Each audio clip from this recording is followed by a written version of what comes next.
Hello, everybody. This is my mental wellness presentation, and if it wasn't immediately obvious by the title, I have decided to do it on the transgender community in America. The transgender community has been a really big talking point in politics and in media and whatnot, so I figured it would be important to maybe shed some light on how our mental health is. So, firstly, who is the transgender community in America? According to the Williams Institute, 1.6 million people in America identify as transgender. That means that we as a community make up roughly 0.5% of the US population. Of that 1.6 million, 39% are transgender women or born male and transition to female, like myself, and 36% are transgender men or born female and transgender to male. I did the quick math on that. That means that there's roughly 480,000 more transgender women than men. So that's pretty interesting. So, what are some major mental health issues in the trans community? I want to preface with being transgender is not a mental illness, although gender dysphoria is listed in the DSM, and before gender identity disorder, which was just gender dysphoria but under a slightly more incorrect name. Um, while that's listed in the DSM, being transgender in and of itself is not a mental illness. According to the Cleveland Clinic, gender dysphoria can lead to a number of harmful mental problems, including but definitely not limited to anxiety, depression, a negative self-image, post-traumatic stress disorder, social isolation, and suicidality. It's suicidality that I really want to focus on, as well as anxiety and depression. With those mental issues, trans people frequently engage in harmful behaviors to try to cope with those problems. Things like alcoholism, drug use, and self-harm. There's others, but those are the really big three that are unfortunately very common.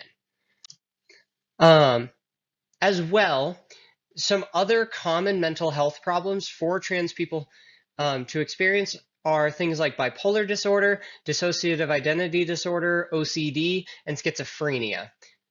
According to the Trevor Project, a wonderful source that I will be citing throughout the course of this presentation, 45% of LGBT plus youth have seriously considered suicide in the past year.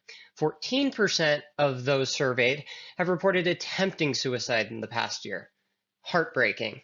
From that same source, 48% of surveyed trans women considered suicide and 12% attempted. 59% of transgender men considered suicide, while 22% attempted, and 53% of non-binary or otherwise queer people considered, while 19% attempted. Again, absolutely heartbreaking.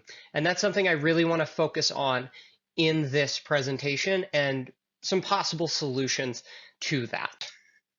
So now that we know just how bad the mental health in my community can be, what are some of the contributing factors? What's causing all of this? So I'm going to kind of skip over a couple of these, but I have a lot of information here. So according to the Williams Institute, 55% of trans people in higher education reported that their mental health was not good while attending school.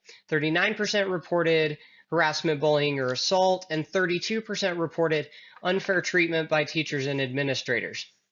As of March 3rd, 2023, the ACLU, or the American Civil Liberties Union, is tracking 371 anti-LGBT plus and specifically anti-trans bills in the United States. According to the Trevor Project, 60% of LGBT plus youth who wanted mental health care in the past year did not receive it. That is very, very sad. Holy crap. From the Trevor Project again, 93% of trans and non-binary youth have fear of losing access to gender-affirming care due to new laws. And 91% of trans and non-binary youth are concerned about being denied access to restrooms because of new laws. I'm frankly part of that 91%. It takes a great mental toll to be constantly worrying if my rights are going to be taken away tomorrow or not. It's very exhausting, trust me. Um, So again, from the Trevor Project, and I think this is a slide that I really need to go through in detail. 36% of LGBT plus youth have reported being physically threatened or harmed because of their identity. Of that, 31% reported being threatened or harmed due to their sexual orientation, and 37% reported being threatened or harmed due to their gender identity. And then 71% of trans or non-binary youth have reported experiencing discrimination due to their gender identity. And lastly, 38% of LGBT plus youth reported being a safe that is somewhat or very unaccepting of the LGBT plus community. So that means that 40%, just about, of LGBT plus youth are in a space which is either their school, their community, their home, their friend group even maybe, that isn't accepting of who they are. And 71% of all those surveyed experience discrimination. That is over the majority. That is the vast majority. That is very, very sad. And it is no wonder that there's so many mental health problems. So, really the only proper solution that could be done is a massive culture shift. With 371 anti-LGBT plus bills spread across 36 state legislatures, it's no wonder that there's so many mental health problems and so many mental health concerns within the LGBT plus community. We're a nation built on the idea of freedom, and yet we are attempting to clamp down on people's free expression and simply living as their authentic selves.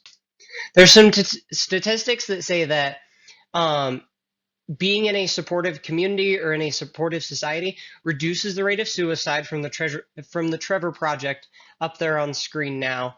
And if we could make our society, our communities more accepting, then maybe, just maybe, we could solve most, if not all, of these mental health problems that the trans community experiences. And there's my references. Thank you.